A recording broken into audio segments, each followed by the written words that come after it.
अस्सलाम वालेकुम दोस्तों, आज की कहानी का नाम है बेवकूफ़ चीता और चालाक हिरन। चालाक हिरन न सिर्फ अपनी फुर्ती और तेजी की वजह से जंगल में मशहूर था, बल्कि अपने नाम की तरह बेहद चालाक भी था। एक दिन वो जंगल में मजेदार फलों और दूसरी खाने पीने की चीजों के लिए घूम रहा था।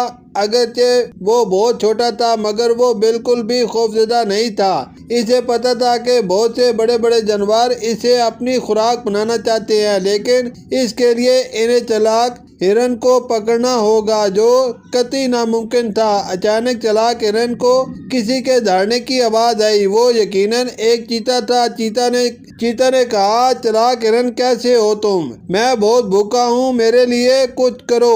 देखो, अगर तुम चाहो तो मेरे दोपहर का खाना बन सकते हो। लेकिन चालाक हिरन बिल्कुल चीते का खाना नहीं बनना चाहता था। आखिर इसने इधर उधर नजर दौड़ाई और अपने ज़हन से कोई तरकीब सोचने लगा। इसने एक कीचड़ का ढेर पड़ा देखा। चालाक हिरन ने कहा, लेकिन चीते, मैं तुम्हारे लिए कुछ नहीं कर सकता, क्योंकि ये आज बादशाह का खाना है और इसकी हिफाजत कर रहा हूँ। ये कीचड़। चीते ने हैरानी से कहा, हाँ, यही है बादशाह का खाना। चालाक हिरन ने कीचड़ की तरफ इशारा करते हुए कहा, और तुम्हें क्या पता कि इसका जायका दुनिया भर में सबसे अच्छा होता है। बादशाह हरगिज नहीं चाहता कि कोई और इसे खाए। चालाक हिरन की ये बातें सुनकर पहले तो चीता देर तक इस कीचड़ को तकता रहा, फिर बोला, मैं बादशाह के इस खाने को चखना चाहता हूँ। नहीं नहीं चीते, बादशाह सलामत बहुत गुस्सा होंगे, लेकिन सिर्फ थोड़ा सा चखूंगा। बादशाह को इसका पता भी नहीं चलेगा। अच्छा, तो फिर ऐसा करो कि मुझे यहाँ से बहुत दूर जाने दो, ताकि कोई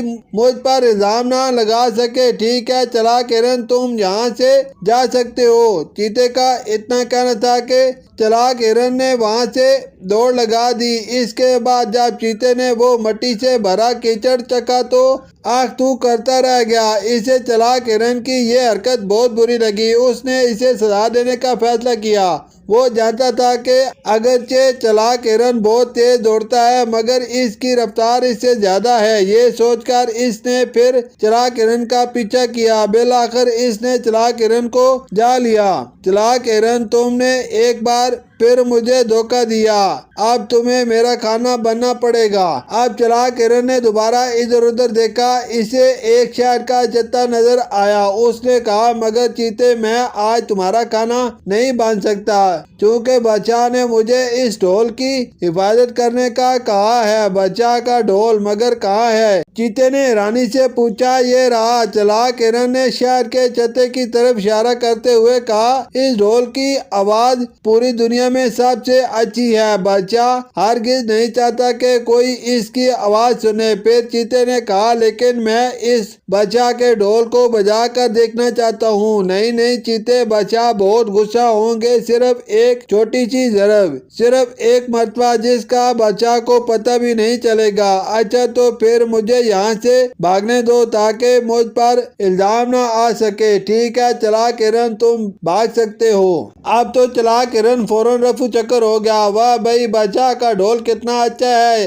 जैसे चीते ने इतना कहा और दरख्त पर चढ़कर इसे हाथ से एक जरब लगाई। वज़र, अब क्या था? सारी शहर की मक्खियां बाहर निकल आई और चीते को काटना शुरू कर दिया। इसने दर्द से चीखना शुरू कर दिया। किसी तरह जल्दी से दरख्त से नीचे उतरा और एक तालाब में कूदकर जान बचाई। अब तो चीता गुस्से में भरा हुआ था। वो हर कीमत पर चालाक हिरन को सबक सिखाना चाहता था। इसने फिर दौड़ लगाई और तेजी से चालाक हिरन का पीछा करते हुए उसे जा लिया।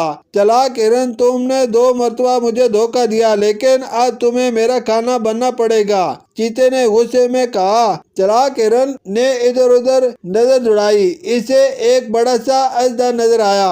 वो अपना जिस्म लपेट कर मजे से सो रहा था। नहीं नहीं चीते, मैं तुम्हारा खाना नहीं बन सकता, क्योंकि बादशाह ने मुझे अपने बेल्ट की हिफाजत करने को कहा है। बेल्ट कहाँ है? बादशाह की बेल्ट। चीते ने हैरान होकर सर घुमाया। वो रही। चालाक हिरन ने अजगर की जानिब इशारा किया। रंग बिरंगा जिस्म देखकर चीता बहुत मुतासिर हुआ। देखो चलाक हिरन, क्या मैं ये बेल्ट पहन कर देख सकता हूँ? नहीं नहीं, अगर बादशाह सलामत को पता चल गया कि इसकी बेल्ट किसी और ने पहनी है तो वो बहुत गुस्सा होंगे। सिर्फ एक बार। अच्छा तो फिर मुझे भागने दो ताकि मुझ पर इल्जाम ना आ सके। चीते ने फिर हर मर्तबा की तरह से भागने की इजाजत दे दी। अरे वाह, बादशाह की बेल्ट, चीते ने यह कहा और लपक कर ऐजे को उठा लिया। फिर उसने खड़े होकर बड़े फख्र से वो बेल्ट अपनी कमर में लपेटी। ऐजा पहले तो समझ न सका कि ये क्या हो रहा है। फिर अचानक इसने बड़ा सा मुंह खोला। चीता इतने बड़े ऐजे को देखकर डर गया और वहां से भाग गया। इसके बाद कभी चीते ने हिरन की तरफ भूखी नजरों से देखने की कोशिश नहीं की। शुक्रिया।